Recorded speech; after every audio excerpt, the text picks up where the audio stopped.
Закона на привличането, астрология, нумерология не може да бъде по-перфектно избрано. Защо ти не си зодията си и едновременно ти си зодията си? Това означава всъщност Овен. Ние се борим дали с обществото, дали с семейството. Здравейте, приятно ми е да се видим. Аз съм Мина и днешното видео ще бъде по-различно от тези до сега. Различното в това видео ще бъде всъщност цялостната му идея и концепция. До сега никога не съм правила, макар че супер много съм искала, никога не съм правила видеа на духовна тематика. Извинявам се, че зад мен е малко хаотично. Това всъщност е кухнята ни. В апартамента на нашите съм в момента.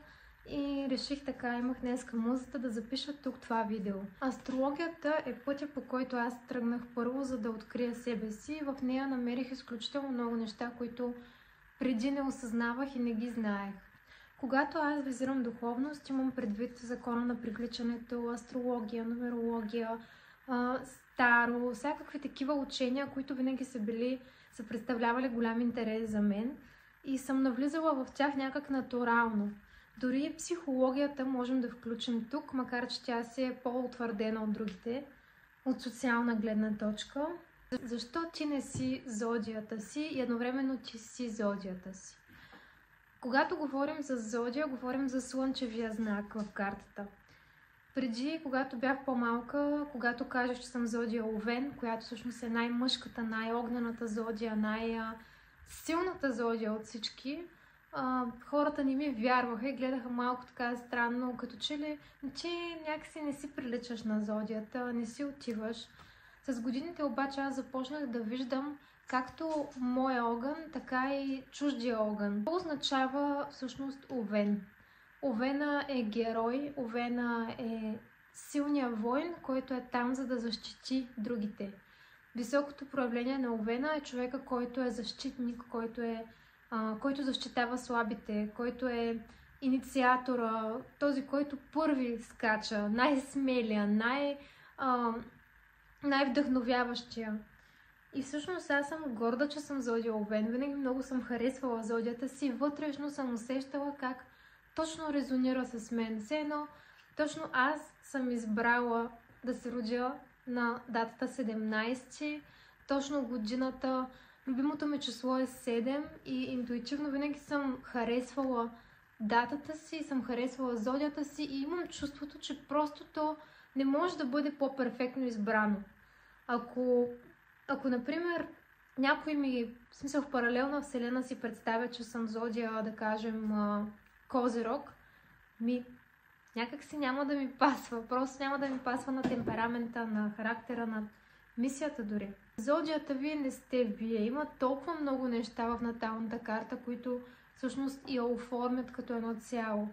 Нали, говорим за асцендент, десцендент, аспекти, луни, неща. Накратко искам да ви кажа какво означава всяко едно нещо.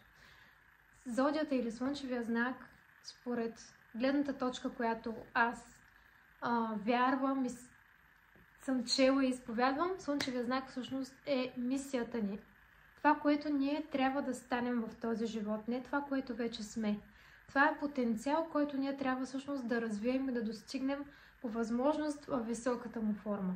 Например, хората, които са зодия Овен, ние цял живот, за съжаление, в някаква сфера, и може би не е само една, ние водим битки, ние сме бойци, ние се борим дали с обществото, дали с семейството, дали с партньора. Просто ние трябва да се борим, за да можем да изявим себе си, своята истина, и от малки деца ние сме потискани. Всъщност ние сме свикнали външните хора и обстоятелства да ни притискат, да ни смазват, да се опитват да ни смажат, но ние все пак трябва да изпъкнем с нашия аз и да кажем: не, аз така мисля, не, аз съм това, не, аз това ще направя, това е моето мнение. Тоест, нашата цел е ние да затвърдим, да запазим и да... Нашата цел е нашия аз и нашето его. Колкото и да звучи егоистично, Овена аз това, което вярвам, в предишни животи, вероятно, се е занимавал достатъчно с другите, с обществото, с партньора, с алтруистични каузи. И в този му живот целта ни сякаш сме по-скоро ние самите, или чрез аза, т.е. чрез себе си, ти да бъдеш пример за някой друг. Примерно може да си Овен, който има, да кажем, слънце в 11 дом. Ти можеш да бъдеш пример за обществото, да бъдеш някакси, или в 10 дом, ако е, да бъдеш все едно наистина примера, този, който показва на другите, този, който трябва да го следват. Искам да кажа на всички овни, които гледат това видео, че или хората, които имат повече Овен, не се чувствайте лоши, когато изявявате себе си. Не се чувствайте лоши, когато защитавате себе си. Обстоятелствата са такива, че ни притискат ние да го правим, притискат ние да поставим границите си, да заявим себе си, да станем силни, дори в нашите очи, силни да е равносилно и равнозначно на гадни. За човека, който е свикнал да е people pleaser, който е свикнал да угажда на другите, това да си автентичен, да заявяваш себе си, да си по-твърд, чувстваш го някак си, все едно си гаден, все едно си лош. Хората даже много често могат да се опитат да те изманипулират и да си го мислиш, защото на тях това им е удобно. Нали, на никой не му е удобно, ако ти не го слушаш, ако ти не го следваш, ако не стават неговите желания. И в момента, в който това се случи, ти, разбира се, ставаш лошия герой. Но повярвай, ти не си лошия герой. Ти си героя в твоя живот. От сега нататък реших, че ще правя видеа, които на мен ми харесват и на мен ми носят удоволствие, а не такива, които да са добри само за другите. Много този топ. Което се чува зад мен са моите кученца и техния гняв, че се седите слизат по стълбите. Втори опит да снимам на терасата. И не падай момент.